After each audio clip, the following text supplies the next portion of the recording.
আসসালামু আলাইকুম। একটা R15 ইন্দোনেশিয়ান মাস্টার সার্ভিস জন্য আসলো। দেখেন আমরা এটা কি গাড়ি কাজ করবো। টোটালি এখানে সব মাল লাগানো আছে।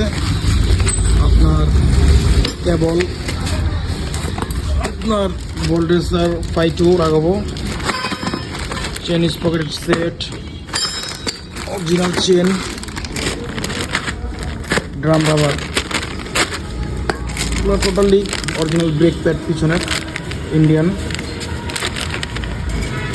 ব্যাক চিজ বুস্টার কি অবস্থা, খায়া কি অবস্থা হয়ে গেছে ভাই। আরেকটা মজার ঘটনা হলো R15 ইন্দোনেশিয়ান বাইকে F0 চেন স্পকেট সেট। এই R15 ইন্দোনেশিয়ানে পাইছেন F0 চেন স্পকেট সেট পিছনে একটা দেন হ্যাঁ এগুলো পাইছেন। এটা হলো R15 আর এটা হলো আপনার F0। এটা লাগানো ছিল আগে, আর আমরা নতুন করে এটা ইনস্টল করতেছি। যাই হোক, এটা দিয়ে কি গাড়ি পারফরম্যান্স ভালো পাইবো? সম্ভবই না। আচ্ছা, তারপরও F0 ঠিক আছে, অরিজিনালটা লাগাইলেও ভালো লাগতো। এটা পুরো লোকাল চেন স্পকেট সেটটা লাগাই দিছে। আসলে এটার ভিতরে কোনো রিং নাই, কিছু নাই, ইনওয়েল কোনো ওয়ারিং সেট নাই। আর অরিজিনাল চেনটার মধ্যে এমনকি এই যে ব্রেক প্যাডটা, এই ব্রেক প্যাডটা কিন্তু ডুপ্লিকেট লাগাই দিচ্ছে। ব্রেক প্যাডটা প্লেটটা খায় ফেলাইছে, তাও রেডি হয় না। স্পোর্ট হয়ে আছে কিন্তু ডিস্ক খেয়ে গেছে না। ডিসটার্ব করে যেতে। এটা হলো অরিজিনাল চেনটা না।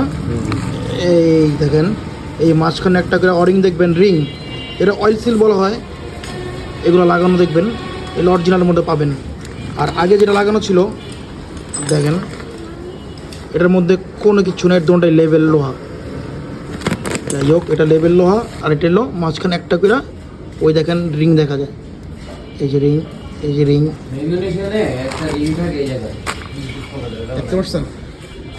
যাই হোক, কাস্টমার তো বুঝে নাই।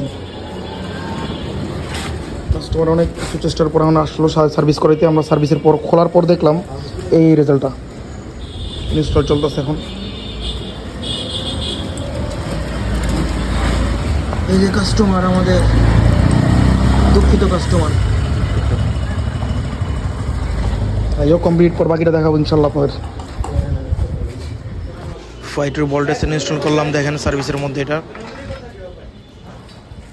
দেখেন কি ফ্রি।